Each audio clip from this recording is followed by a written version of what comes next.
अभी हम ये क़सस में ही हैं। Jusqu'à présent, nous sommes dans la sourate Al-Qasas, c'est-à-dire que nous sommes en train de chercher ces faits historiques. Des fois, je vous ai présenté le Coran, des fois l'histoire et des fois les faits présentés par la Bible.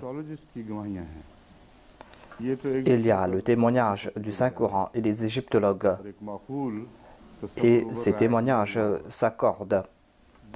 On peut comprendre un fait logique à travers cela. Mais quand la Bible vient au milieu, dans l'histoire de tout cela, eh bien les égyptologues sont en grande difficulté, car la plupart sont des chrétiens, et même s'ils sont des athées, le christianisme a une influence sur eux. Ainsi, quand ils essayent de fixer la date de l'événement entre Moïse et Pharaon, eh bien, ils n'ont pas d'autre référence que de se tourner vers la Bible. Ils présentent leurs estimations en se basant sur la Bible. Si nous ne leur indiquons pas les références du Saint-Coran, eh bien, tout le temps, cette histoire sera douteuse et seul le Saint-Coran nous présente ces faits tels quels. Le Saint-Coran nous présente cela comme des faits équilibrés. Voilà donc ce que je disais auparavant.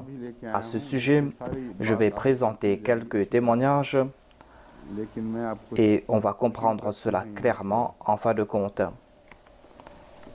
Mais je vais commencer par citer certains faits présentés par la Bible.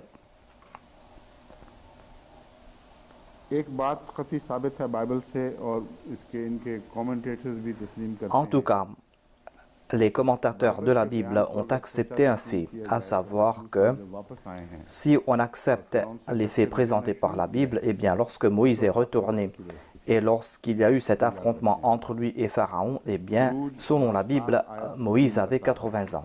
Cela se trouve dans l'Exode chapitre 7, versets 3 à 7. Et selon eux, il avait 120 ans lorsqu'il est décédé, c'est-à-dire lorsque Moïse est décédé, et ils ont accepté cela. Tous les exégètes, ceux qui sont venus après, ont accepté cela sans faire des recherches, à savoir si cela est la parole de Dieu, à savoir que Moïse est retourné en Égypte à l'âge de 80 ans et qu'il est décédé à l'âge de 120 ans, ou s'il y a d'autres sources. Nous avons fait sortir ces sources. Je vais vous présenter cela après. Et cette parole présentée par la Bible n'est pas la parole de Dieu. Ce sont des faits colportés par les hommes. Et les chercheurs chrétiens ont fait nombre de recherches à ce sujet et ont présenté cela en déclarant que voilà, ces personnes qui ont présenté la chronologie de la Bible au nom de Dieu, ils ont rédigé tout cela dans la Bible et cela plusieurs centaines d'années après le décès de Jésus-Christ.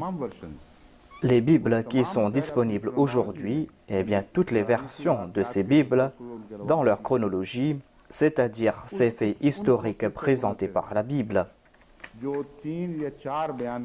La Bible s'est basée sur 3 ou 4 sources, sur 3 ou 4 déclarations.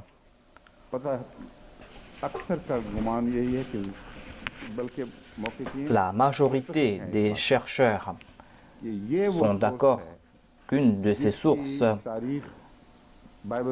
s'est immiscée dans l'histoire de la Bible. Il y a un historien dont le nom est Joséphus et qui est très connu. Et lui-même présente les sources sur lesquelles il s'est basé pour présenter l'histoire. Je suis en train d'expliquer cela. Après, je vais donner des détails à ce sujet, car des fois, on se moque de ces faits.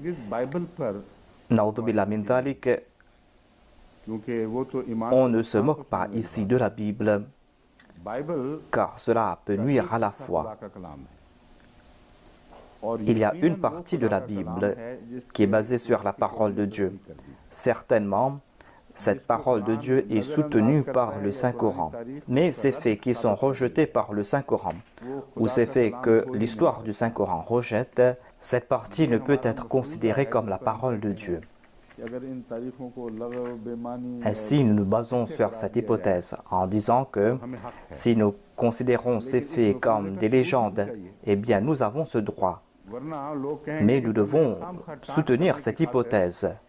Sinon, les gens vont dire que pour railler la Bible, vous avez accablé d'injures la Bible. Maintenant, vous êtes en train de chercher des prétextes en disant que cela ne peut être la parole de Dieu. Afin d'éloigner ce malentendu, je vais vous présenter les références exactes qui vont prouver que ce n'est pas la parole de Dieu et que tout cela sont que des légendes. Et leurs chercheurs ont dit à propos du Saint-Coran que le Coran a colporté des histoires confuses,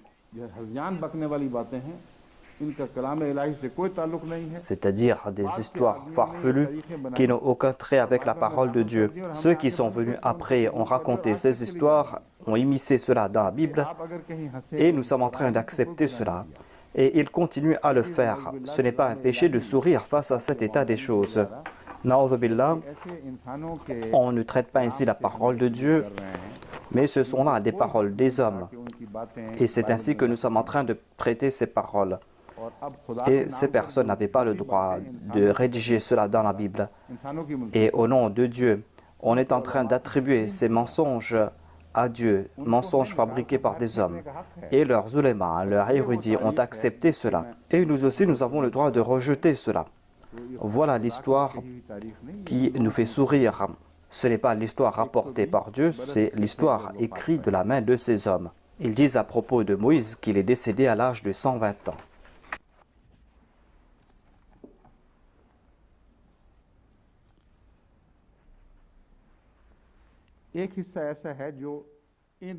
Il y a une partie qu'on ne peut pas attribuer à ceux qui ont rédigé ces parties de la Bible.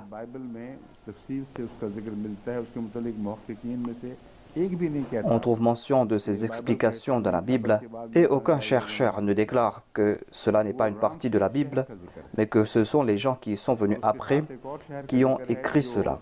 Cela concerne la ville de Ramsès. On trouve mention d'une autre ville que les enfants d'Israël ont bâtie au prix de dur labeur. Ils ont été réduits à l'esclavage et Ramsès leur a fait bâtir cette ville afin de se faire un grand renom. Donc là où on trouve mention de Ramsès, tous les chercheurs sont d'accord qu'on ne peut pas rejeter ces faits. Certainement, le pharaon qui avait affronté Moïse n'est pas un pharaon qui est venu avant Ramsès. Si on veut aller plus tôt que Ramsès, eh bien, l'on va partir dans le règne du père de Ramsès. Et il raconte cette histoire que Moïse est né à l'époque de son père et qu'il y a eu cet affrontement avec Ramsès. Il présente donc cette plausibilité. Mais on ne peut pas rejeter Ramsès dans toute l'histoire. On ne peut pas rejeter Ramsès parce que la Bible a présenté certains faits acceptables. Ce ne sont pas des histoires qui ont été rédigées de la main de l'homme. C'est la parole de la Bible et là-bas on trouve mention du fait que Ramsès était ce roi qui avait fait bâtir cette ville. Il y a ceux qui disent que Moïse est né avant le règne de Ramsès, mais qu'il a vécu à l'époque de Ramsès aussi et qu'il y a eu cet affrontement à l'époque de Ramsès. D'autres disent que Moïse est né à l'époque de Ramsès, mais qu'il y a eu cet affrontement avec le successeur de Ramsès. Ces derniers n'ont aucun argument que de dire que Moïse avait 80 ans. Il n'y a pas de témoignage historique à ce sujet. Il n'y a pas de témoignage des vestiges archéologiques. Mais il se base sur ce témoignage de la Bible, alors que les historiens disent que c'est une histoire fabriquée de toutes pièces. S'il est retourné à l'âge de 80 ans, eh bien, on va rater ce pharaon. C'est-à-dire, si Moïse est né au cours du règne de Ramsès, eh bien, il ne va pas retourner à l'époque de Ramsès en Égypte. Il y a donc certains qui ont poussé Moïse jusqu'à l'époque d'un autre pharaon, mais ils ne pouvaient pas abandonner Ramsès. Et d'autres ont dit que Moïse est né à l'époque du père de Ramsès, dont le nom était Séti, et qu'il y a eu cet affrontement au cours de l'époque de Ramsès. D'autres disent qu'on ne peut pas éviter Ramsès et que Moïse est né à l'époque de Ramsès. Mais si on accepte cela, eh bien, lorsqu'on est retourné, selon eux, Ramsès n'était plus là. Ainsi, selon eux, il y a eu cet affrontement avec le successeur de Ramsès, dont le nom est Ménéptah. Et l'évidence qu'ils présentent à ce sujet est le fait que, selon eux, Moïse avait 80 ans. À part cela, ils n'ont pas d'autres témoignages. Et le fait qu'il avait 80 ans est une histoire fabriquée de toutes pièces que le Coran rejette.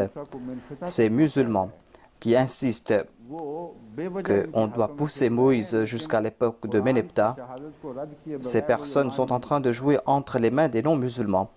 Ils sont rejetés le Saint-Coran, ils ne peuvent pas accepter cela. Car le Coran déclare que lorsqu'il avait environ 80 ans, au contraire même avant, Moïse est retourné en Égypte.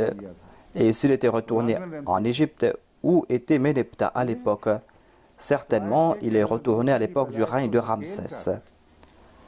À moins que l'on pousse la naissance de Moïse plus tard, alors qu'il n'y a pas d'argument et de preuve à ce sujet. Et même là, cette histoire ne va pas s'appliquer au règne de Ménéptah, selon ce que nous dit le Saint-Coran. On va devoir rejeter les témoignages historiques présentés par les égyptologues. On va devoir rejeter cela. C'est là que l'on va atteindre l'époque de Ménéptah. Certains musulmans insistent sur ce point et c'est pour cette raison. Mais c'est là leur vain désir. Il y a par exemple Bukhari qui a écrit le livre Le Coran, la Bible et la science.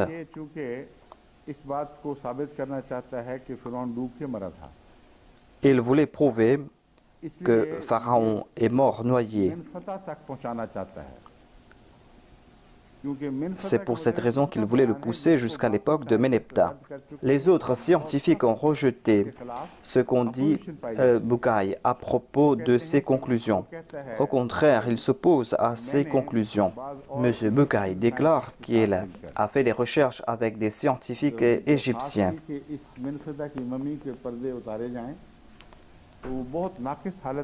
Et ils ont voulu enlever les bandelettes sur la momie de Ménéptah. La momie était dans un piètre état, mais il a aussi déclaré qu'il n'y a pas de traces de noyade. La momie était dans un piètre état car on avait ouvert la momie, on l'avait transportée ici et là. Et on n'a pas vu des signes que ce pharaon était mort de noyade. Il ajoute qu'on a fait des examens radiologiques et qu'on a utilisé d'autres méthodes modernes pour étudier l'intérieur de la momie. Mais ce qu'on a découvert est que il se peut que ce pharaon se soit étouffé. On voit peut-être quelques traces à ce sujet. Qui est ce scientifique devant qui il a fait cette recherche? Quand est-ce qu'on a fait ces recherches? On n'a pas de détails à ce sujet. Ensuite, il présente un autre témoignage. Il déclare qu'il y avait des lésions dans ses os, des lésions qui avaient pu être fatales dans le cas de ce pharaon. Ces lésions ont causé des blessures qui ont pu être fatales. Il a déclaré que lors de la poursuite, lorsqu'il était sur son chariot, eh bien, il aurait reçu des chocs dans son corps, des chocs qui auraient brisé ses os. Si ce sont ces lésions qui ont pris sa vie, eh bien, pourquoi dire qu'il est mort de la noyade? Et il serait illogique de dire qu'il aurait parlé avec Dieu alors qu'il était dans cet état.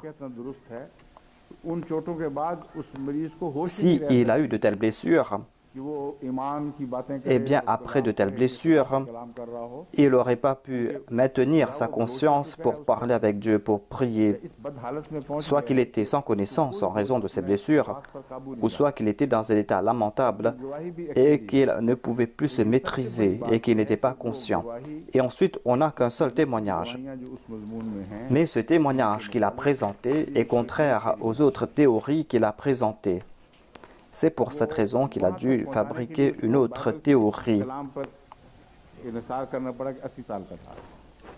Et pour cela, il se repose sur la Bible qui déclare que Moïse avait 80 ans. Lorsqu'il dit cela, eh bien, ces musulmans qui ont de vains espoirs et qui sont en train de le suivre vont rejeter ce que dit le Coran. Car le Coran ne dit pas qu'il avait 80 ans.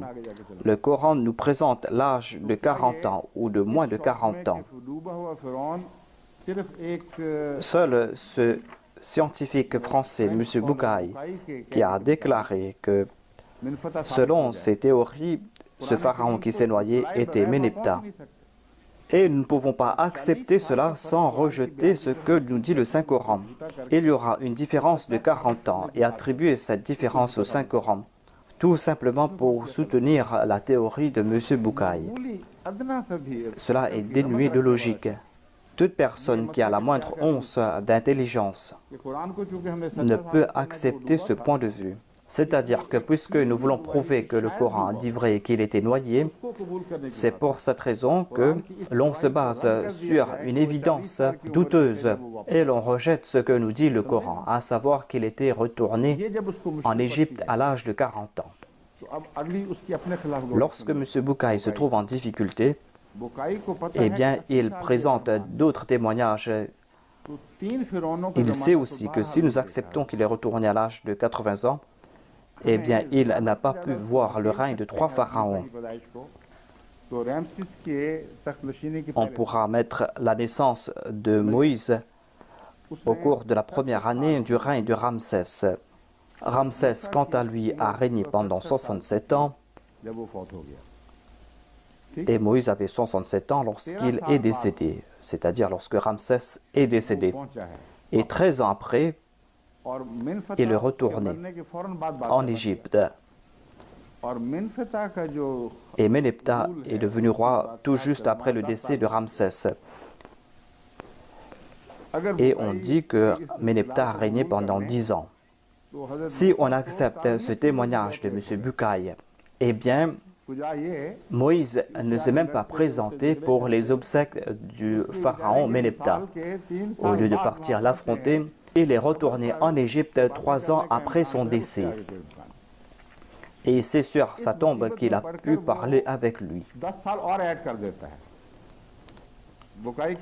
Et ainsi, il ajoute 10 ans de plus. M. Bucaille déclare qu'on accepte qu'il a régné 10 ans. Les chercheurs disent qu'il a régné environ 10 ans ou plus. Et il ajoute 10 ans de plus.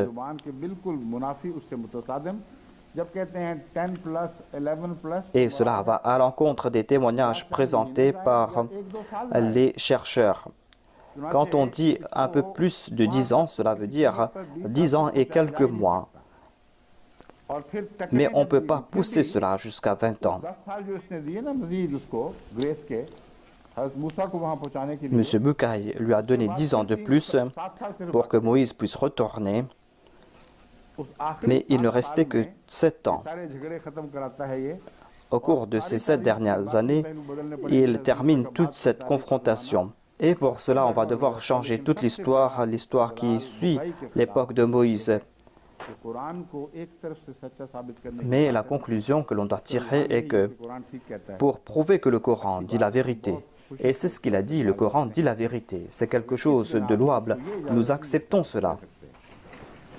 Mais il n'a pas le droit de dire d'autre part qu'il veut prouver la vérité du Saint-Coran et qu'il est en train de rejeter d'autres témoignages du Saint-Coran, mais par la suite, Il déclare que j'ai prouvé que le Saint-Coran dit la vérité. Acceptez ce témoignage de ma part. Mais on ne peut pas accepter cela, car ces faits sont illogiques. On ne peut pas accepter ces faits selon la chronologie de toute cette histoire. Il y a ces personnes qui ont ces vains espoirs et qui pensent qu'il nous a soutenus. J'ai reçu une lettre d'un missionnaire qui m'a dit que M. Bukai a déjà déclaré qu'il est mort noyé, c'est-à-dire que Méneptah est mort noyé, que le Coran est en train de dire la vérité et que la Bible ne dit pas la vérité. Pourquoi rejeter cela? Je ne considère pas cela comme une recherche. La recherche, c'est d'étudier tous ces faits et de présenter des faits qui vont prouver que la victoire du Coran est certaine, que la victoire du Saint-Coran est indéniable. Voilà ce que veut dire la recherche. Et c'est pour cette raison que je ne peux pas accepter cela, car il n'est pas en train de prouver la véridicité du Saint-Coran, mais le contraire, tout comme je l'ai dit auparavant. Avez-vous compris cela?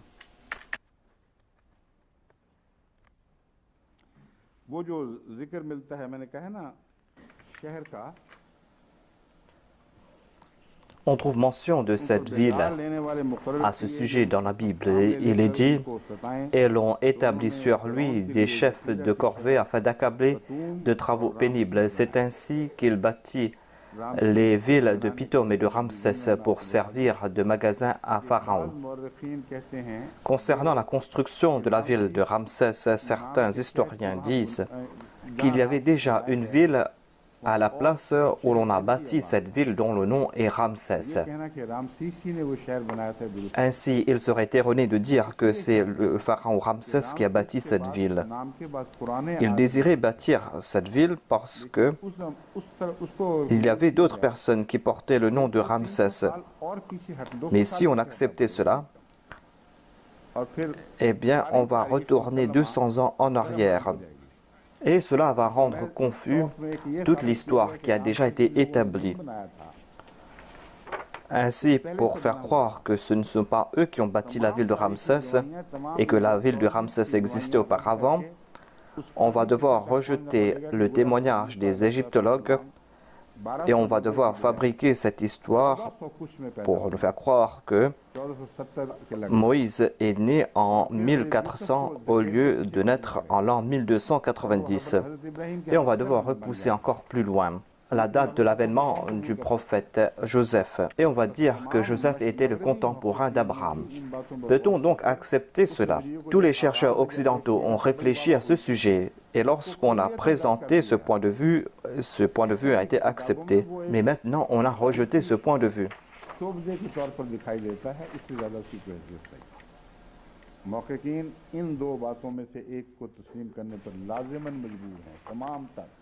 Les chercheurs sont contraints d'accepter un de ces faits, à savoir que certainement Moïse a vu l'époque de Ramsès.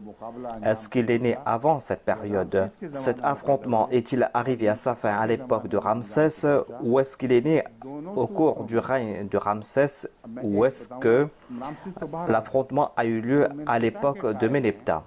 En tout cas, on accepte Ramsès. Quant à ceux qui présentent le cas de Méneptah, ils disent que Ramsès doit naître au cours de la première année du règne de Ramsès. Et on accepte ce fait, à savoir qu'il est né au cours de la première année du règne de Ramsès. Si on accepte ce cas, eh bien, lorsqu'il est retourné à l'âge de 80 ans, Méneptah était déjà mort.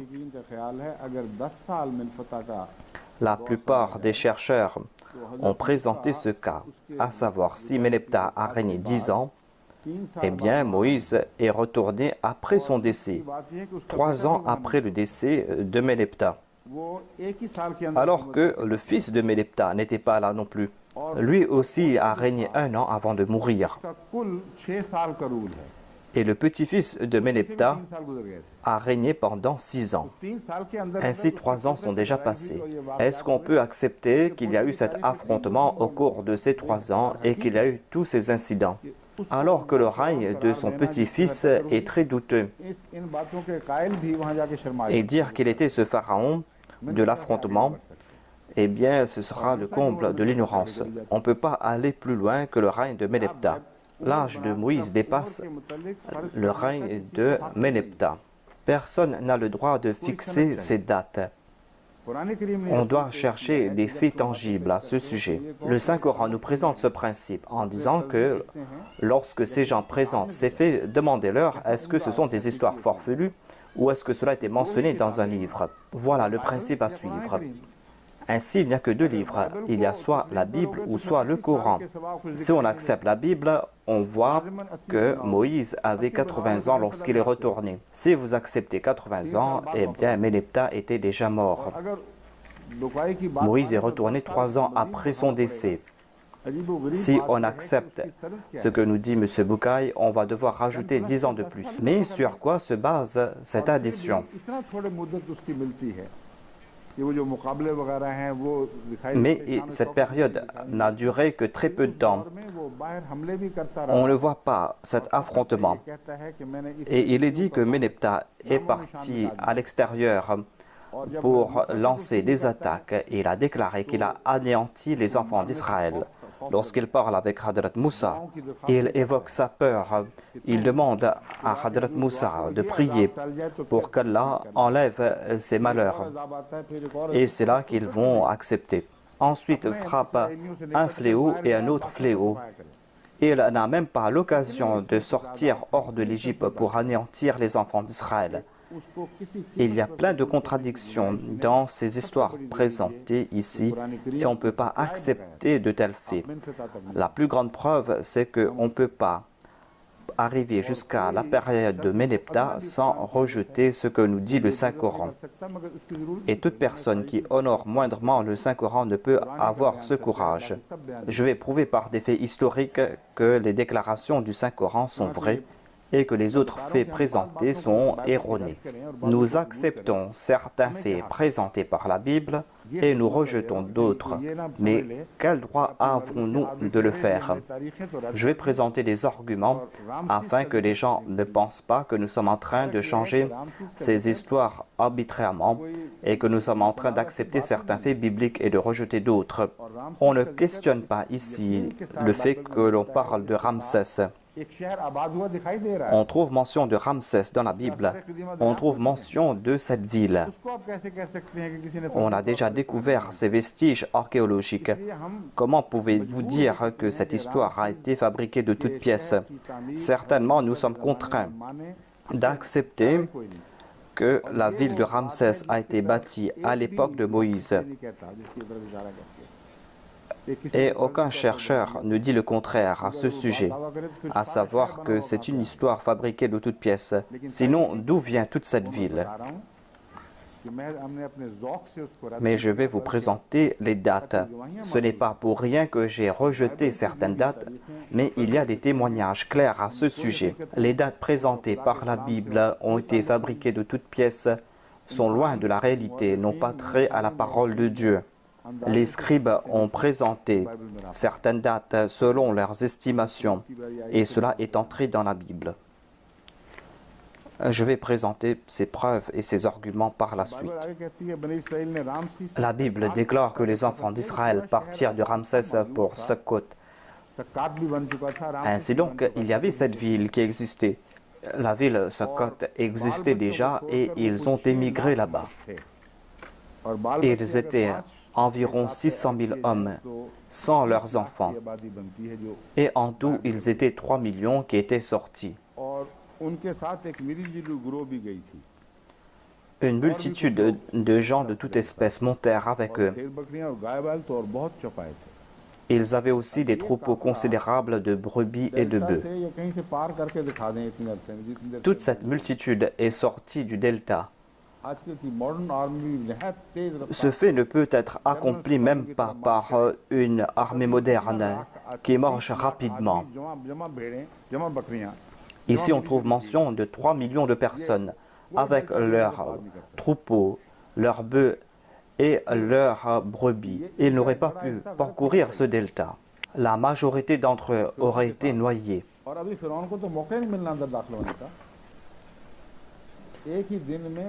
Pharaon n'a même pas eu l'occasion de les poursuivre. En un seul jour, son armée est entrée dans le delta et en est sortie. Certainement, la partie du milieu de l'armée aura été noyée. La partie arrière aurait été sauvée. À part cela, il n'y a pas d'autre scénario. Ainsi, on ne peut pas accepter ces récits les yeux fermés. On doit accepter que soit la Bible ou soit le Coran. Il n'y a que ces deux livres. Le Coran déclare présenter le livre. Ces récits bibliques sont parsemés d'erreurs. Certainement, on doit se tourner vers le Coran et on va comprendre à quel point c'est une parole sublime et cohérente. Tous les témoignages que l'on trouve sont basés sur la vérité. Je vais expliquer cela plus tard.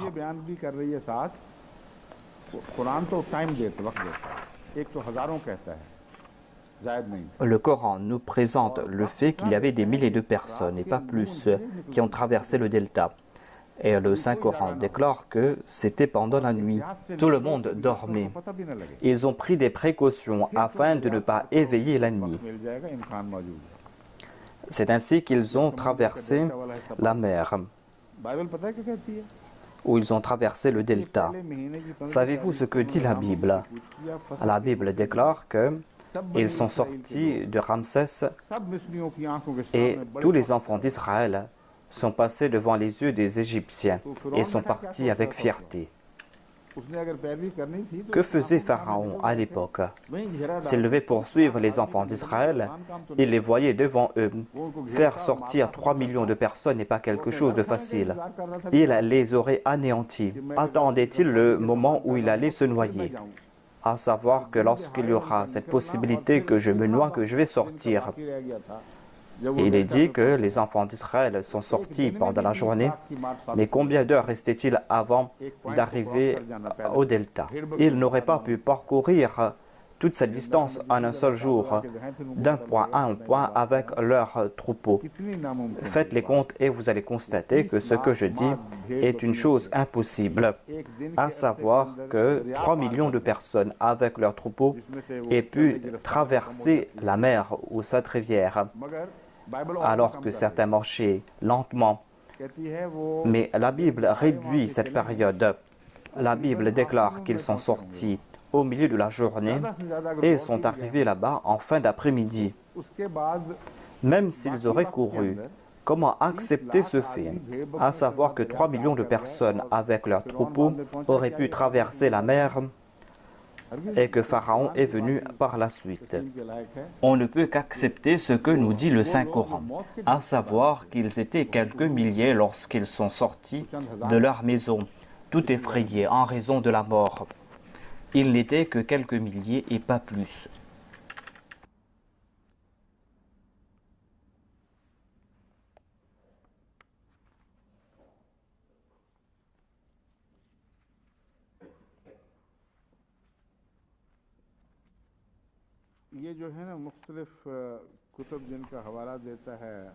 Monsieur Bucaille a présenté plusieurs références et plusieurs ouvrages. Il a cité par exemple un certain Maspero.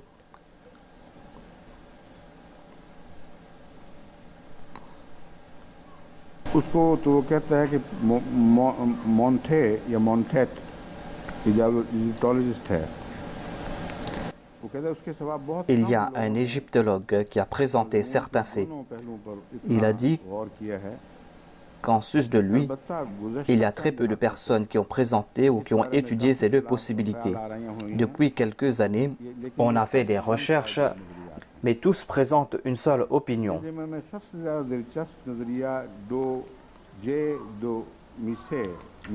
Un certain Domicelle a présenté un point de vue très intéressant.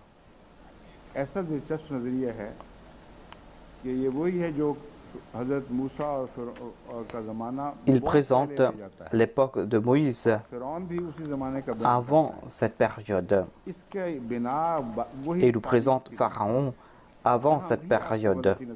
À la base de tout cela sont les erreurs concernant la date. Là où vous allez trouver de telles erreurs, eh bien vous allez constater que ce sont les erreurs de la Bible. Il présente la date de la construction du temple de Salomon. Et on présente la date de 1495 ans avant Jésus-Christ.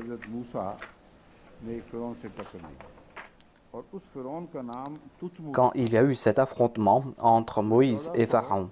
Et il dit que cet affrontement a eu lieu avec un pharaon dont le nom était Toutmoses, qui est apparu 1495 ans avant Jésus-Christ.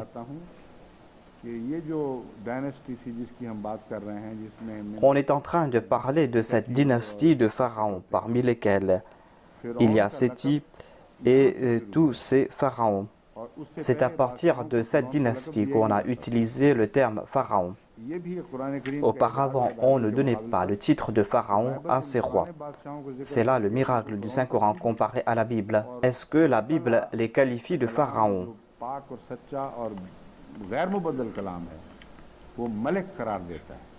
Et la parole de Dieu, qui ne change pas, les qualifie de rois. À propos des incidents concernant la vie de Joseph, vous n'allez pas trouver le mot pharaon, mais vous allez trouver le terme Malik ou roi. Joseph était entré en Égypte au cours de cette période. Et on prouve que celui qui a écrit le Coran connaissait l'invisible. Il savait que Pharaon n'existait pas à l'époque. C'est ainsi que l'on prouve tous ces faits comme non avérés. La Bible mentionne ces faits en évoquant Pharaon et cet affrontement, alors que les pharaons n'existaient pas à l'époque. Toutmoses n'était pas un pharaon, mais un roi. Si on place ces incidents au cours de l'an 1495, comme je l'ai dit encore une fois, on va devoir rejeter ces faits. Ce sont des histoires fabriquées de toutes pièces. Il n'y a pas de preuves pour prouver tout cela. Cette chronologie est basée sur la Bible, alors que cette parole n'a pas été prouvée comme être la parole de Dieu. Cette chronologie est basée sur des faits écrits par des êtres humains. Est-ce que vous allez changer toute l'histoire en raison de ces écrits?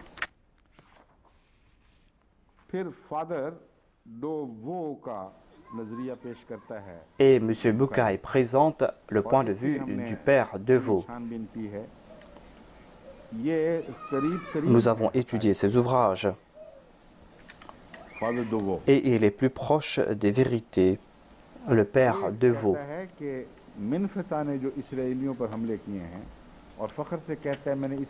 Il a déclaré que Ménephta a lancé des attaques contre des enfants d'Israël et a déclaré qu'il les a anéantis.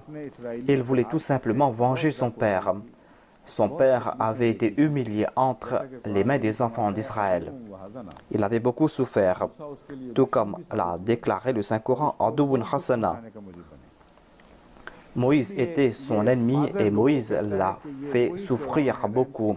Le père Deveau déclare que c'est au cours de Ramsès qu'il y a eu l'exode, lorsqu'il a été tenu en échec, et il a passé le restant de sa vie dans un état de grand désarroi. Sa puissance est déclinée à grande vitesse. Et son père a essayé de retrouver leur gloire d'antan, ou a voulu venger son père. Et il est parti vers Canaan pour lancer ses attaques. Et il a écrit cela sur une stèle, à savoir que j'ai anéanti les enfants d'Israël et qu'il n'y a point d'enfants d'Israël maintenant. Cette déclaration grandiloquente nous fait comprendre qu'il était victime de ce complexe et qu'il voulait se venger. Mais les enfants d'Israël étaient toujours là. Moïse était toujours là. Et les enfants d'Israël existaient toujours. Cela a été évoqué sur cette stèle. Il n'y a point de doute à ce sujet. Tout cela a été gravé dans de la pierre. Et sur une stèle, on a trouvé cette mention. Cela prouve son état psychologique. Mais cela ne veut pas dire que ce qu'il a dit est la vérité. Le père Deveau a évoqué cela. Il a déclaré qu'il voulait se venger et il a régné pendant 10 ans. Et au cours de cette période de 10 ans, Moïse n'a pas pu retourner en Égypte. Mais M. Bucaille critique le père Deveau.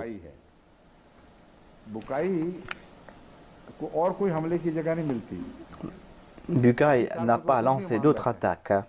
Lui-même, il a accepté que Moïse est retourné à l'âge de 80 ans. il critique ce père. Il a déclaré que certainement il est un père, est-ce qu'il n'a pas étudié la Bible pour constater que Pharaon s'est noyé? Pourquoi est-ce qu'il ne mentionne pas cela? Tous deux ont le devoir de présenter ces faits, car ils doivent accepter que Moïse avait 80 ans lorsqu'il est retourné en Égypte. Toutes ces histoires fabriquées de toutes pièces sont le résultat des déclarations de la Bible concernant ces dates. En ce qui concerne la noyade, eh bien la Bible évoque la noyade. La Bible ne présente pas le fait qu'on a pu sauver Pharaon. C'est pour cette raison que tous les chercheurs qui ont lié Ramsès avec l'époque de Moïse, qui disent que Ramsès a affronté Moïse, sont sur le point ou doivent rejeter ce point de vue de la Bible. Ainsi, ce père n'est pas en train de s'attaquer à l'islam. Car si ce prêtre s'attaque à l'islam en disant que le Coran a déclaré que le pharaon s'est noyé, ils ne peuvent pas présenter un autre pharaon à propos de qui on a dit qu'il s'est noyé et que les faits historiques s'appliquent à lui. C'est pour cette raison que lorsque tous ces chercheurs présentent ces faits, même des prêtres chrétiens, eh bien, ils doivent rejeter ce que dit la Bible, à savoir qu'il s'est noyé. À propos du Coran, je vous fais comprendre que le Coran a laissé une fenêtre ouverte en disant « Nunajjika bi badanika », c'est-à-dire « nous allons te sauver physiquement ». Si Nunajjika signifie le corps physique et pas l'âme, eh bien cela voudrait dire qu'aujourd'hui, nous n'allons pas sauver ton âme. Ton âme n'aura pas le salut. Lorsqu'on est sur le point de mourir, on parle du salut de l'âme. C'est pour cette raison qu'on accepta le repentir au moment de la mort, car si on accepte cela, eh bien cette personne ira au paradis, dans l'au-delà. Allah a refusé de lui accorder le salut spirituel. Et il lui a dit que son corps sera préservé, parce qu'il sera un signe pour ceux qui vont venir après, lorsqu'il va retourner en Égypte, et il sera toujours un signe pour les générations futures. Ces faits sont tout à fait logiques. Et selon l'usage du terme noyade dans la langue arabe, on peut sauver une personne qui a été considérée noyée. S'il y a une troisième possibilité, eh bien, présentez cela. Présentez les faits historiques, faites ces recherches et présentez la Bible, présentez ce que nous dit le Coran. Présentez les témoignages des égyptologues, présentez cette période. Si cela a eu lieu au cours du règne de Méneptah, eh bien, comme je l'ai dit, quelle est la preuve que Moïse est retourné au cours du règne de Méneptah? Certainement, Moïse est né bien avant cette période. Plus sa naissance sera tard, plus la possibilité de retourner à l'époque de Méneptah sera impossible. Si l'on dit que Moïse est né le premier jour que Ramsès est monté sur le trône, s'il est né ce même jour, eh bien, Ramsès a régné 67 ans et à l'âge de 67 ans, Moïse avait 67 ans. Si on accepte la Bible, eh bien il n'est pas retourné en Égypte à l'âge de 67 ans, mais à l'âge de 80 ans. Et lorsqu'il est retourné à l'âge de 80 ans, le règne de Méneptah était déjà terminé. Le Saint-Coran dit qu'il est retourné au plus tard à l'âge de 40 ans. Pourquoi est-ce qu'ils ne comprennent pas ce fait logique? C'est mathématiquement impossible. Cette histoire est comme l'histoire du linceul du pauvre. Si le pauvre se couvre la tête, il aura ses pieds à découvert, et s'il couvre ses pieds, sa tête sera à découvert. Voilà l'état de ses couvertures. Il doit tout le temps croiser ses genoux pour se préserver du froid. Ainsi, cette histoire est comme l'histoire de cette couverture du pauvre.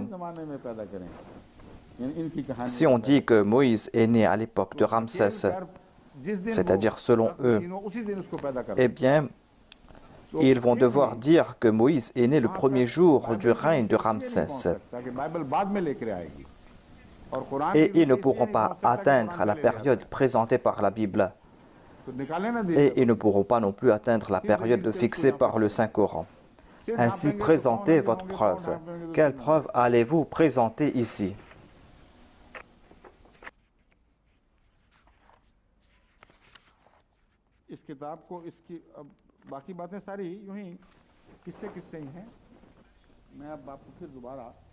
Ainsi, il n'y a que des histoires que l'on a présentées. Je vais vous faire retourner vers le monde de la réalité, le monde du Saint-Coran. À part cela, on ne peut pas présenter de telles vérités. L'histoire telle qu'elle, c'est une histoire qui était douteuse au cours de ces 3000 dernières années. Et seul le Coran pourra résoudre cette énigme.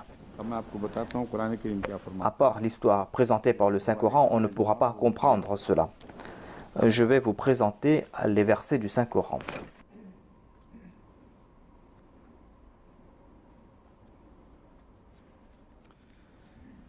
हज़रत मूसा को ये जो मुहक्किकीन रैमसेस के ज़माने में मानते हैं, Les chercheurs disent que सबका ये ख्याल है le prophète Moïse est né à l'époque du règne de Ramsès. तो मिनफता तक पहुंच Et il y a ces musulmans qui veulent pousser दूर हैं ये मानने l'avènement de Moïse jusqu'à le règne de Méneptah.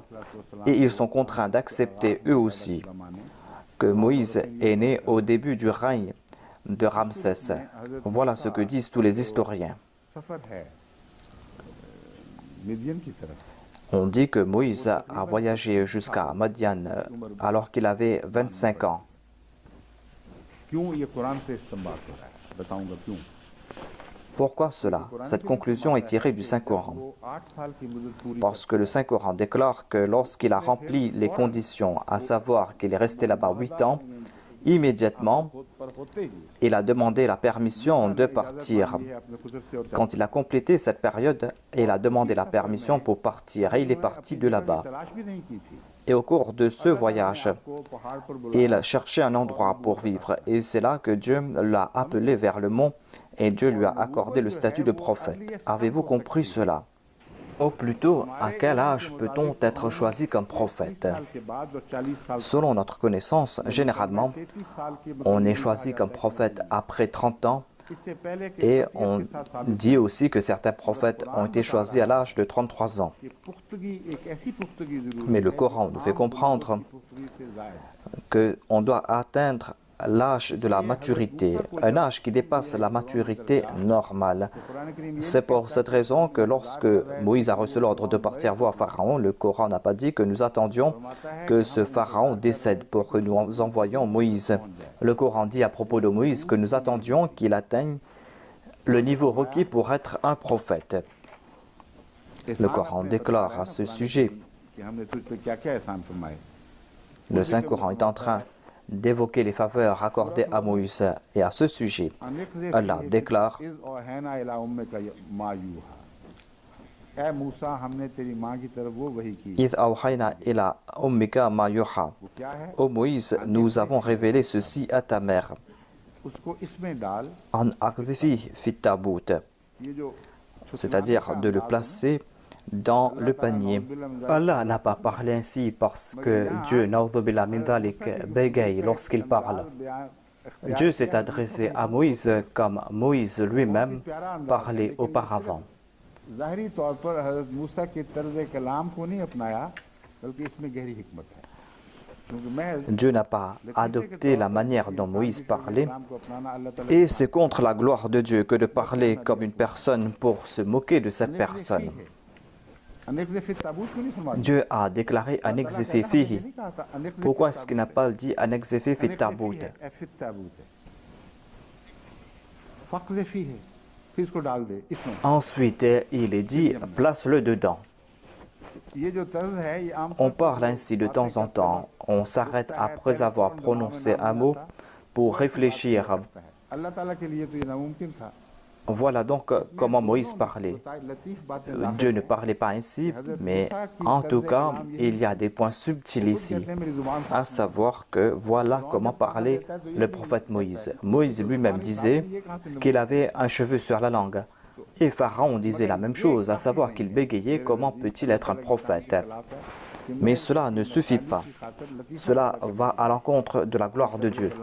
C'est-à-dire que de se moquer de lui, c'est pour cette raison qu'il a changé la manière dont il s'est adressé. La sagesse est que Dieu n'a pas dit à la mère de Moïse de le placer immédiatement dans le panier.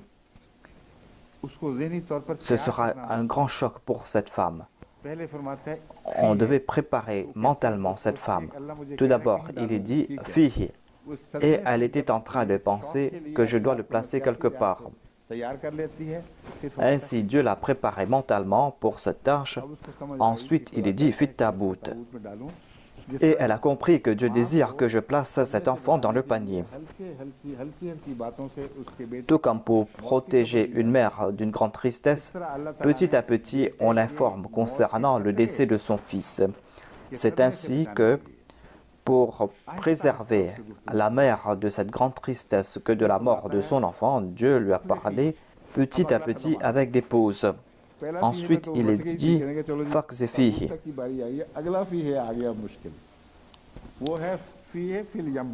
Ensuite, elle a compris qu'elle doit placer cet enfant dans le panier et ensuite placer le panier dans la rivière. Mais Dieu lui a donné une autre bonne nouvelle en disant que son fils sera préservé. C'est-à-dire, il a dit que l'enfant sera en danger. Mais Dieu a pris en compte ses points de vue psychologiques, mais par la suite, Dieu lui a consolé.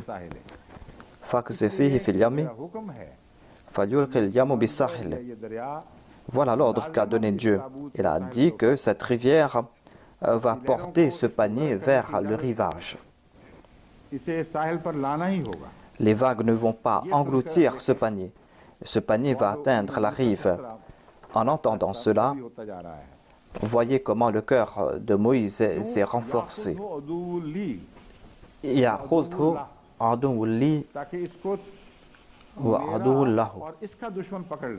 Afin qu'un ennemi et son ennemi puissent l'attraper. Encore une fois, elle a pris peur. Allah l'a protégé de la tristesse, mais que va-t-il se passer à l'avenir?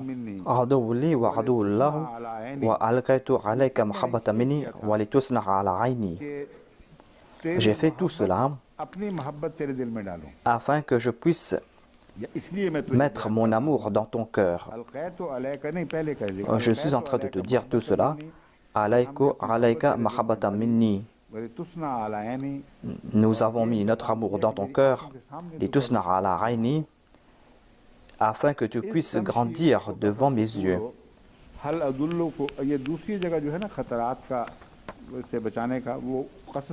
Ensuite, on trouve mention de ces dangers par la suite. C'est dans la sourate Al-Qasas.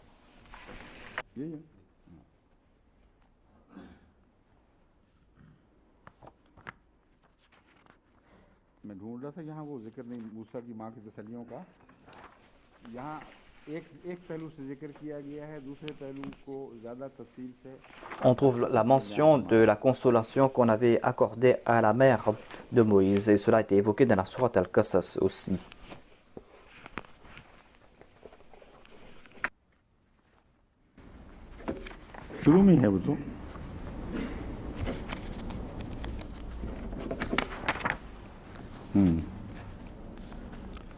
फलतक़तहु आलू फ़िरौन से पहले की बात मैं कर रहा हूँ।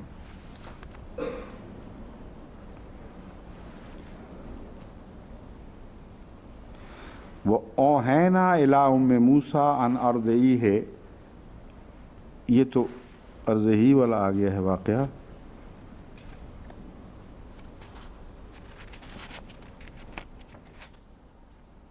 हाँ, इसके बाद ही आता है। फिर वो मैंने बताया था पहले अर्ज़ई वाला वाक़या है, फिर उसके पहले जो पस मंज़र है वो बाद में अल्लाह ताला बयान फरमाता है। फ़लतक़तहु आलू फ़िरौन लियकून लहुम अदुव्वन व हज़ना व इन्न फ़िरौन व हामान व जुनूदहुम कानू ख़ातिईन। इस जिक्र के बाद अल्लाह ताला फरमाता है وأصبح فؤاد أم موسى فارغا Ensuite, Allah déclare وَأَصْبَحَ فُؤَادُ أُمِّ مُوسَى فارغا ربطنا على قلبها إن كادت لتبدي له لولا أن ربطنا على قلبها لتكون من المؤمنين وقالت لأخته كسيه فبصرت به عن جنب وهم لا يشعرون. उसको समंदर में उठाकर या दरिया उठाकर साहिल पर फेंक देगा. Elle est dit que la rivière va le pousser vers le rivage. Mais ici, le Coran déclare que la mère de Moïse avait reçu cette consolation, à savoir que son enfant ne va pas se noyer. Son enfant sera sain et sauf. Mais elle avait peur car l'enfant allait vivre entre les mains de ses ennemis. C'est pour cette raison que Dieu a fait retourner l'enfant vers sa mère pour l'allaitement. Et ainsi, elle était libérée de ses inquiétudes. Elle a reçu cette bonne nouvelle que quand il va grandir, il va détruire ce peuple. Nous avons fait cela afin que nous puissions détruire notre ennemi. Voilà donc l'arrière-plan détaillé concernant l'enfance du prophète Moïse, sa naissance et ses débuts. Allah déclare par la suite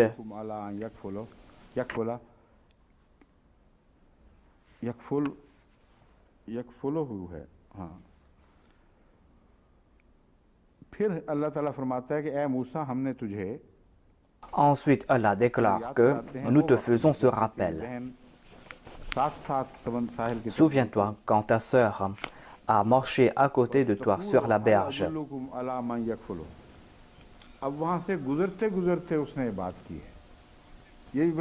Et elle passait là-bas et elle a dit cela. Voilà la chose intéressante. Il n'y avait pas qu'une seule. Elle passait par là et elle a vu quelqu'une qui passait là-bas. Et on doit louer cette fille pour sa sagesse. La sœur de Moïse qui n'a pas dévoilé qui était cet enfant. Elle a dit que, voulez-vous que je vous informe à propos de la personne qui peut s'occuper de cet enfant? Voilà donc comment elle a parlé et voilà ce que nous présente le Saint-Coran. Tamshi Urtoka.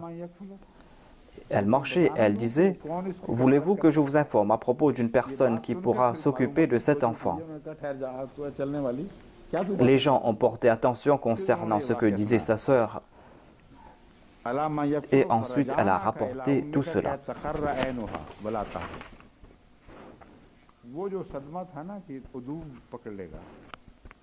La mère de Moïse était triste parce que l'enfant allait tomber entre les mains de ses ennemis. Mais Allah a déclaré que nous allons éloigner ta tristesse et tu vas reprendre cet enfant dans ton giron. Ensuite, il est dit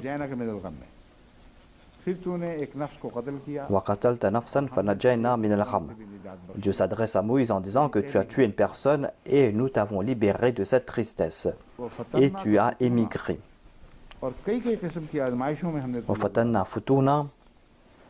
Et tu es passé par plusieurs épreuves.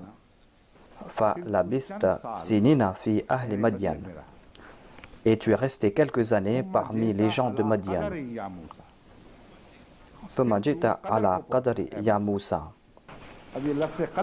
Ensuite, tu as atteint le niveau nécessaire ô Moïse.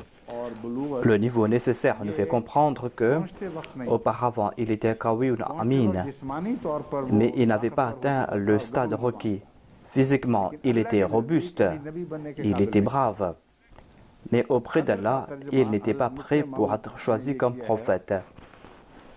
Hadrat Muslim Maud a traduit le terme qadar. Tu as atteint l'âge nécessaire pour que tu puisses travailler pour nous.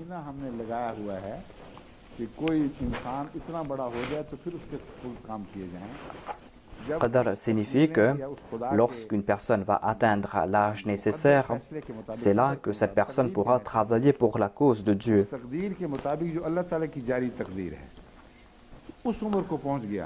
Lorsqu'on va atteindre le décret de Dieu, lorsqu'on va atteindre l'âge pour être choisi comme prophète, c'est là que je t'ai choisi pour moi-même. C'est là que je t'ai choisi pour moi-même. Ainsi, Dieu n'attendait pas la mort de Pharaon. Il attendait le moment où Moïse allait atteindre l'âge de la maturité. Et c'est là qu'il choisit cette personne comme son représentant. Et Dieu place en lui sa confiance, une personne qui va assumer ses responsabilités. Et Dieu a déclaré Idhab anta wa akhuka bi ayati wa la taniya fil dhikri. Va ainsi que ton frère avec mes signes, et ne soyez pas négligents à vous souvenir de moi.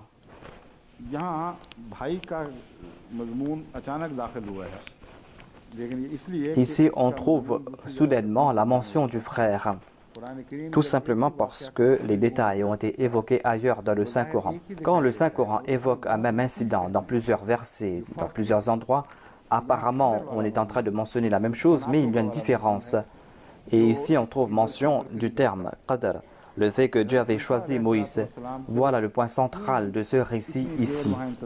Pourquoi donc Dieu a fait attendre Moïse là-bas, à Madian? Et pourquoi est-ce qu'il a envoyé à Pharaon? Pourquoi est-ce qu'il a fait attendre avant de le renvoyer à Pharaon?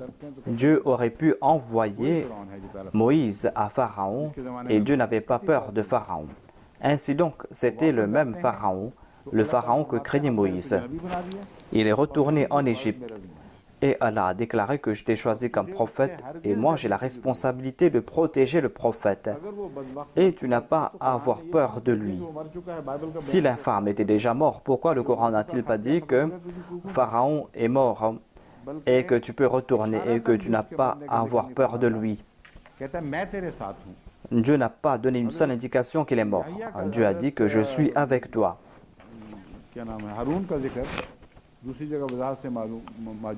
On trouve mention du prophète Aaron ailleurs, avec des détails, à savoir quand il a été choisi comme prophète, il a été dit à Moïse que par voir Pharaon, il a présenté deux excuses. Moïse n'était pas intéressé à être choisi comme prophète. Il a tout d'abord dit que j'ai commis un meurtre là-bas. Ils sont en train de me rechercher là-bas. Si je retourne là-bas, ils vont me tuer et je ne vais pas atteindre ton objectif.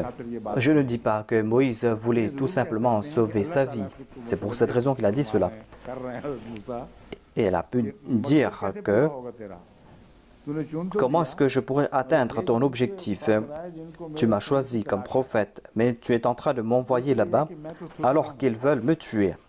Ensuite, Moïse a déclaré que moi, je bégaye lorsque je parle. Comment pourrais-je te représenter et bégayer? Je ne pourrais pas le faire. Moïse n'a pas refusé la mission. Il a tout simplement déclaré d'envoyer aussi son frère Aaron. Le frère n'a pas été accusé de meurtre. Le frère n'était pas en danger. Il savait cela. La raison est que Moïse est sorti tout seul. Il n'a pas pris son frère. Son frère était resté en Égypte. Tout comme le saint prophète Mohammed paix soit lui avait laissé Hadrat Ali. Et il savait très bien qu'il ne serait pas en danger. Sinon, un prophète n'aurait pas agi ainsi, c'est-à-dire que de placer un de ses proches en danger afin de sauver sa vie. Voilà ce que nous voyons dans le cas du prophète Moïse lors de sa première émigration. Il n'était pas encore prophète, mais il possédait les qualités d'un prophète. Il possédait les qualités de base d'un prophète. Il avait laissé son frère derrière lui avec cette certitude que certainement, ce ne sont pas comme des policiers d'Asie qui vont attraper un frère à la place de notre frère et que d'attraper un fils en raison du crime commis par le père. Le pharaon de Moïse peut être cruel, certes, mais certainement il respectait les lois. Il n'allait pas attraper un frère à la place d'un autre. Et il en fut ainsi. Ainsi, lorsque Moïse a demandé à propos de son frère, il ne voulait pas que son frère paye le prix de son crime, car il savait très bien qu'en dépit de ces grands dangers, jamais l'État de Pharaon a condamné un proche en raison des crimes commis par un autre.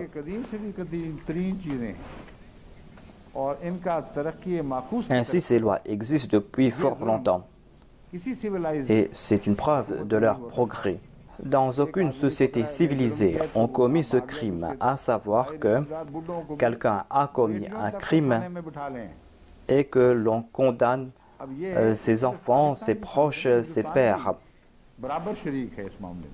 Cela ne se passe pas uniquement au Pakistan, mais cela se passe aussi en Inde. Peut-être que cela se passe aussi au Bangladesh. Mais en tout cas, cela se passe dans ces deux pays. Cela s'est passé avec nous à Qadian.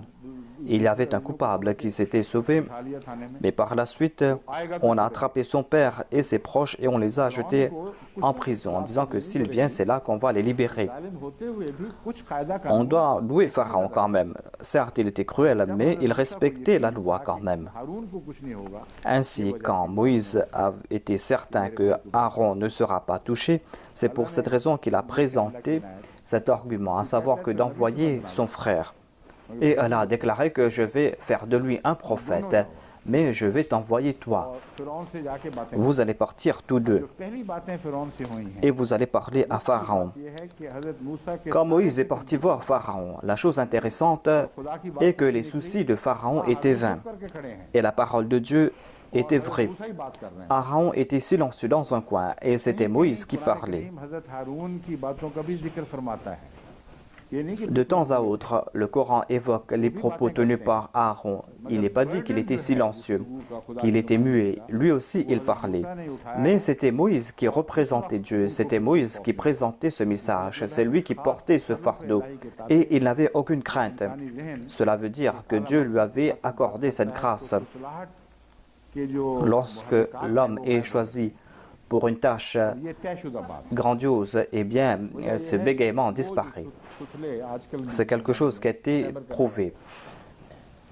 Aujourd'hui aussi, il y a des gens qui bégayent. Lorsque ces mêmes personnes récitent des poèmes, ces personnes ne bégayent pas. Lorsque ces personnes sont sous pression, lorsque ces personnes oublient qu'elles bégayent, ces personnes parlent normalement et couramment. J'ai rencontré une personne qui bégayait. On a parlé à propos de quelque chose et cette personne a parlé sans bégayer. Et je lui ai dit que voilà, vous commencez à parler normalement. Et c'est là que la personne a commencé à bégayer de nouveau. Tout simplement parce que cette personne n'avait aucune crainte qu'elle allait bégayer.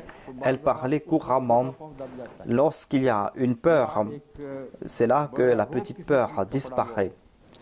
Ou si on est influencé ou impressionné par quelque chose, cela ne veut pas dire que Moïse a été impressionné par Pharaon. C'est pour cette raison qu'il avait oublié de bégayer, mais tout simplement, il était en train de représenter Dieu. Il avait ressenti cela et cela avait mis fin à son bégaiement. De temps en temps, on voit ce bégaiement dans ses propos, tout simplement parce que Pharaon se moquait de lui, en disant que « Est-ce que toi, tu vas parler devant moi? Toi, tu ne parles même pas clairement. » En tout cas, Dieu l'avait choisi comme son représentant.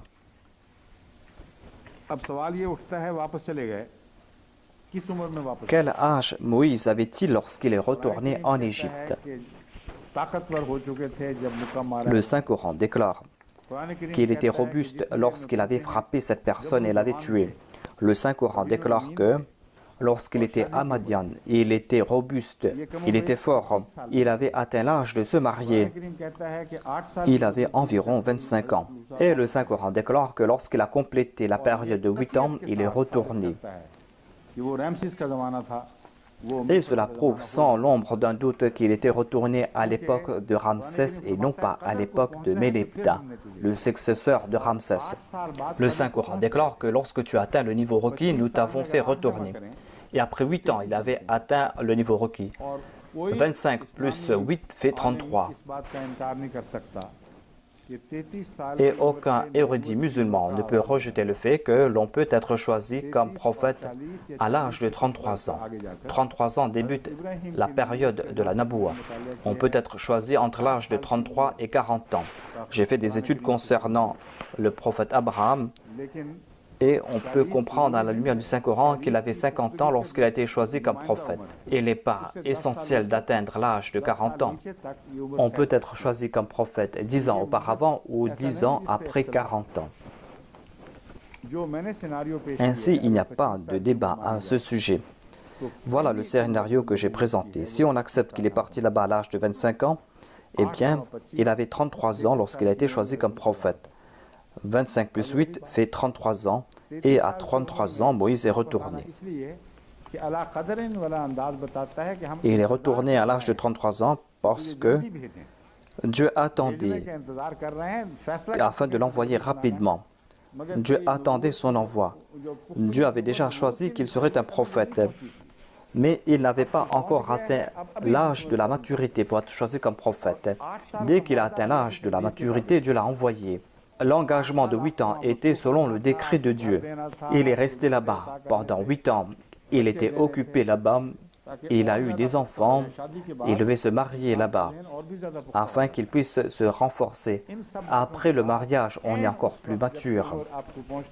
Après tout cela, dès qu'il a atteint l'âge requis et quand il a complété cette période de 8 ans, Dieu l'a renvoyé en Égypte.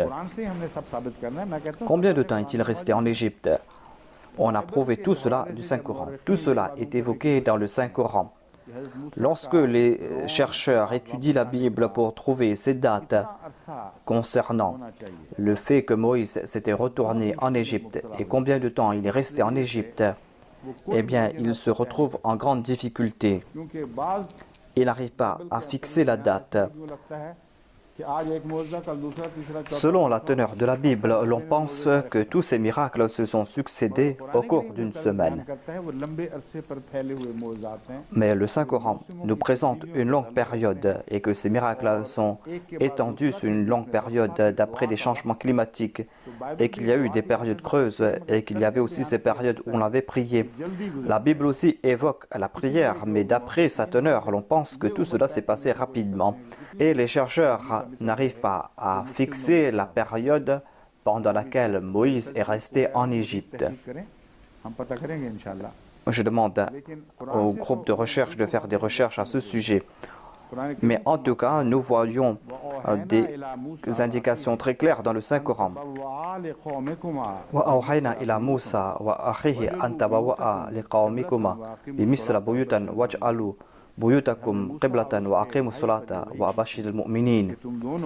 Et nous avons révélé à Moïse et à son frère, construisez des maisons pour vos gens dans la ville et faites en sorte que vos maisons soient orientées dans la même direction. C'est-à-dire qu'ils soient en rang afin que vous puissiez vous protéger. Soit tourné dans cette direction, c'est-à-dire dans la direction de la Palestine. Voilà la traduction que l'on peut présenter. Cette construction a duré très longtemps, certes. Il y avait cet affrontement avec Pharaon. D'autre part, Dieu voulait que l'on construise une nouvelle ville. Et Dieu avait déjà présenté le plan spécifique de cette ville. Selon moi, cela aurait dû prendre 7 à 10 ans. Le Saint-Coran a évoqué ces miracles. Regardez ces miracles, regardez aussi la construction de cette ville. Et certainement, ils ont habité cette ville. Il n'y a pas eu l'exode dès qu'ils avaient terminé la construction de la ville. Certainement, ils ont profité de cette ville avant l'exode. Sinon, ce commandement de Dieu n'aura aucun sens. Mais il y a aussi un autre point. Ce commandement concerne 2 points. Les propos tenus par le Saint-Coran sont remplis de grands miracles. Tout d'abord, on comprend que l'on devait faire naître cette confiance en ces personnes. On devait les faire sortir de leurs anciennes demeures. Sinon, ils ne pourront rien servir à Moïse. Ils vivaient tout près de la rivière, dans des demeures qui étaient très basses, dans des maisons qui étaient humides. Et ils étaient victimes de ces maladies qui étaient répandues au bord de la rivière. Et ils habitaient comme un peuple humilié, loin de la ville, tout près d'une rivière. Allah déclare que tu dois leur accorder cette dignité. Ces gens vont devoir travailler pour toi, mais tu dois leur faire comprendre leur dignité, la dignité humaine. Et tant qu'il n'est pas atteint ce niveau, ces gens ne vont pas accomplir cette tâche. C'est pour cette raison que pars dans cette ville, choisis une partie de la ville et crée de nouvelles habitations. Bâtis ces maisons et organise tout cela, afin que les portes s'ouvrent les unes sur les autres, tout comme cela se fait au Royaume-Uni. C'est comme si ces maisons ont été fabriquées par Moïse, par Aaron et les enfants d'Israël. Des maisons qui étaient annexées et qui étaient face à face. Ensuite, un autre sens de Qiblatan est que je ne sais pas si ce sont les autres qui ont présenté cela, mais en tout cas, je présentais cette interprétation, car le Saint-Coran évoque l'adoration par la suite, et on devait leur faire rappeler cela, à savoir qu'en fin de compte, vous devez retourner en Palestine. C'est pour cette raison que Qiblatan a peut-être le sens qu'ils doivent se tourner dans cette direction, car Allah déclare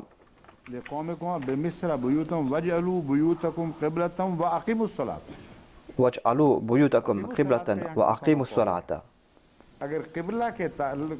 Pourquoi donc parler de la prière ici? Si on a évoqué la Qibla et la prière, cela veut dire que Qibla signifie se tourner dans cette direction pour la prière. C'est-à-dire que vous allez rendre culte à Dieu, on va fixer la direction de votre Qibla et vous devez bâtir ainsi vos maisons, afin que vous n'ayez pas à vous tourner ici et là et que vous soyez tous dans la même direction. Même si les maisons sont face à face, elles seront dans la direction de la Qibla. Ainsi, ces maisons étaient dans la direction de la Palestine. On doit continuer à faire ces recherches. Voilà donc les estimations que nous sommes en train de présenter. On a vu des vestiges écologiques et les Ahmadis de l'Égypte, les autres chercheurs doivent faire des recherches et voir si ces maisons dans lesquelles habitaient les enfants d'Israël étaient dans la direction ou dans cette direction. C'est ainsi que l'on va comprendre ce commentaire. Certainement, on va voir une de ces deux possibilités, il n'y a point de doute, à savoir qu'on avait bâti de nouvelles maisons, des maisons qui n'ont pas été bâties selon les règles de Pharaon, des maisons qui étaient dans une autre direction. Pas des maisons bâties séparément, mais des maisons bâties en rang et face à face. Ou que la direction de toutes ces maisons était dans la direction de la Palestine. Lorsqu'on va faire cette recherche, c'est là que l'on pourra servir le Saint-Coran. Ainsi, on va comprendre que même les faits évoqués en passant par le Saint-Coran ont été prouvés vrais. Et même quand le Coran mentionne un fait en passant, certainement on trouve des preuves. Le Messie premier nous a présenté ce point de vue. Auparavant, les ulémas croyaient que Jésus-Christ était monté au ciel à la lumière du Saint-Coran. Et le Messie premier a dit que je croyais la même chose pour une longue période. Mais lorsque Dieu a décrété que maintenant on va ouvrir le voile sur cette histoire et que Jésus-Christ est mort de mort naturelle, eh bien, cette période de signe n'est pas terminée. Après moi, dit le Messie premier, la terre va dévoiler ses trésors et va présenter des preuves grâce auxquelles l'on va éclairer davantage ce sujet. Ainsi, quand le Saint-Coran mentionne de tels faits, certainement, il y a ces témoignages archéologiques qui sont là. Et faire la recherche ne signifie pas uniquement lire ces livres. Il faut avoir en tête tous ces aspects. Et j'ai pris la décision que les Waqf-e-Nau qui habitent en Europe et aux États-Unis doivent se préparer et certains doivent se faire égyptologues. Il y a des experts en archéologie qui sont en train de travailler partout. Il faut apprendre tout cela, travailler avec de grands experts, apprendre ces langues qui sont nécessaires. Et au cours des 30 et 40 prochaines années, par la grâce de Dieu, il y aura des chercheurs ahmadis qui auront une grande connaissance et qui vont servir l'islam et le Coran et qui vont progresser dans leurs recherches. Mais ils doivent comprendre un point concernant ces recherches. Lorsque je suis en contact avec ces groupes de recherche, je leur fais comprendre un point, à savoir que nous savons très bien que le Coran est la vérité. Mais si pour prouver le Saint-Coran, vous avez tiré une conclusion, ce sera contre l'honnêteté, ce sera contre la fidélité envers le Coran et contre la taqwa. Et ce sera contre les principes de la science. Vous avez à présenter ce que vous avez découvert grâce à vos recherches. Et ayez la certitude, ayez la foi. Et je vous donne cette certitude, et vous n'allez jamais trébucher, que ces vérités qui vont sortir seront certainement en faveur du Saint-Coran. Voilà donc la recherche à faire. La recherche ne doit pas être influencée par notre croyance, mais ces recherches doivent avoir de l'effet sur nos croyances.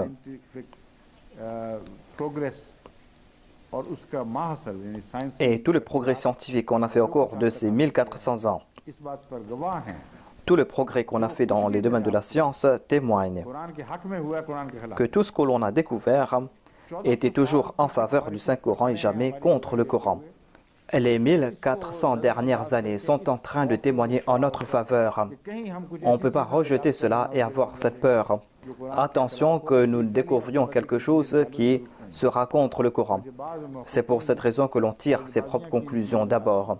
Ce concept est erroné. Il y a certains chercheurs qui tirent des conclusions rapidement, tout simplement pour prouver le Saint-Coran comme vérité. Mais le Saint-Coran n'a pas besoin de vous et de vos témoignages.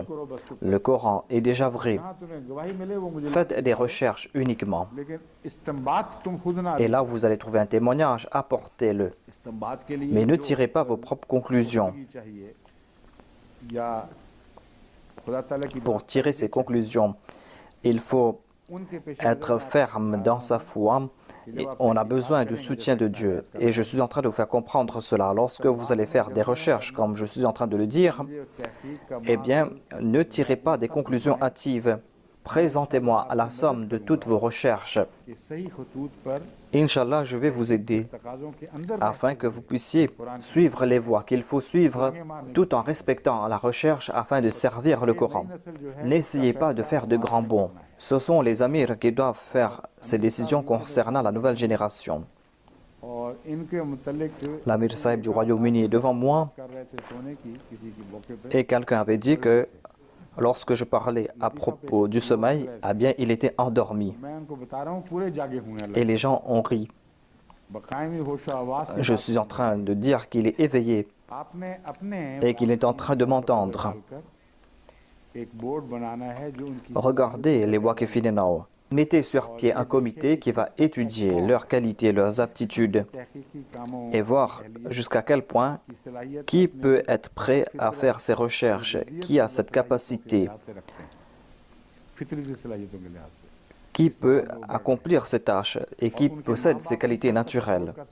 Une personne qui a grandi ici. Et jusqu'à quel point ses parents pourront le soutenir puisque cet enfant a été dédié. Eh bien, il ne pourra pas s'écarter du waqf. Il n'y a pas d'échappatoire. Je parle du point de vue financier, c'est-à-dire si il y a quelques difficultés financières, elle doit étudier dans des universités et il y aura certaines dépenses, eh bien la Jamaat doit soutenir ces personnes. On peut voir ces personnes, ces jeunes hommes, ces jeunes filles qui pourront faire ces recherches et qu'on peut leur pousser à faire de telles études. Mais je pense qu'on doit se tourner davantage vers les jeunes filles.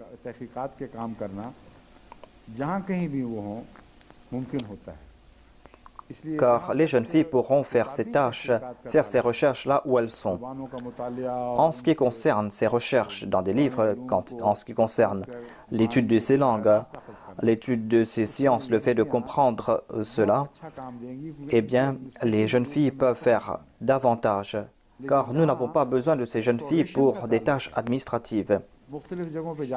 Mais en ce qui concerne l'exploration, le fait de faire des fouilles, eh bien, on doit mettre de côté les jeunes filles. On ne doit pas pousser les jeunes filles à faire cela. On doit préparer les jeunes hommes pour ces fouilles. Et puisque cela concerne le monde entier, par exemple, lorsqu'on parle de l'Arche de Noé, eh bien, on évoque aussi la Chine. On a besoin des chercheurs aussi en Chine. La religion existe partout. Selon le Saint-Coran, toutes ces religions pointent dans la même direction, à savoir qu'il y a un seul créateur, un seul Dieu. Ainsi, cette recherche ne concerne pas uniquement Pharaon. Ainsi, on doit préparer de telles personnes au cours de la première moitié de ce siècle. J'ai cette certitude et j'ai le désir que cela va se faire, car tous les Ahmadis qui sont Waqif-e-Nao, eh bien, leurs parents sont en train de demander que doit-on faire. Et ces parents nous demandent ce que ces enfants doivent faire.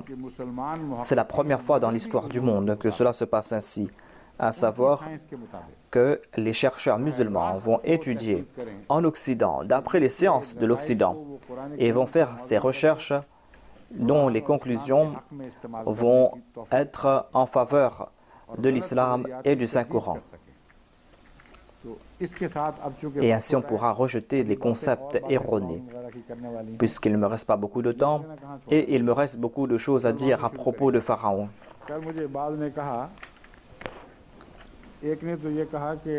Quelques personnes ou une personne m'a dit que c'est comme si on entendait les histoires de Sherlock Holmes. Mais de vraies histoires. Quelqu'un a dit que je voulais que vous parliez aujourd'hui, mais je ne sais pas si on pouvait ou on peut terminer tout cela, car on ne sait pas sur quoi on va devoir parler à l'avenir. Inch'Allah, on va parler à ce propos demain, et je pense que ce sujet va terminer avant l'après-demain.